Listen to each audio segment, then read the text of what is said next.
भगवान और कंजूस सेठ कहानी। चाची पीटी। एक समय की बात है, एक गांव में एक बड़ा सेठ रहता था। वह गरीबी से बचने के लिए बहुत कंजूस था और लोगों के सामान खरीदने से पहले हमेशा बहुत सोचता था।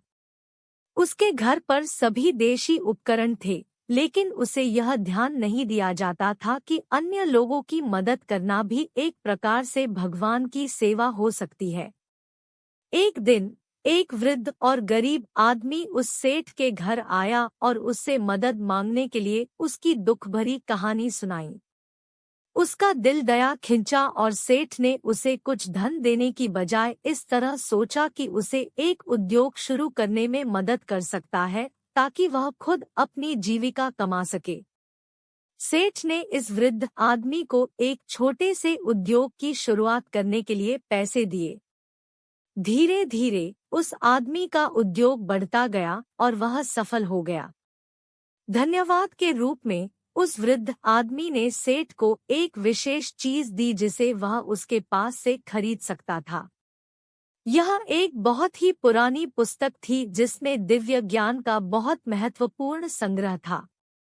सेठ ने उसे पढ़ना शुरू किया और बाद में उसे यह अनुभव हुआ कि इस पुस्तक में न केवल ज्ञान बल्कि एक संदेश भी है।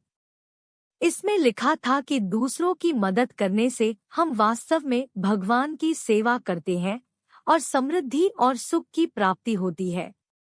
सेठ ने यह समझ लिया कि उसकी कंजूसी से वह न केवल खुद को बल्कि दूसरों को भी बाधित कर रहा था। वह दिन से सेठ ने अपनी सोच बदल दी और वह धन का उपयोग करके गरीबों और दुखी लोगों की मदद करने लगा। वह अपनी धनी और अधिकारी आदतों को छोड़कर एक अच्छा और उदार मनुष्य बन गया।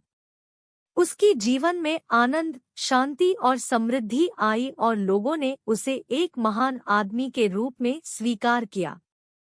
इस कहानी से हमें यह समझ मिलता है कि दूसरों की मदद करने से हम वास्तव में भगवान की सेवा करते हैं और कंजूसी से हमें खुद को हानि होती है।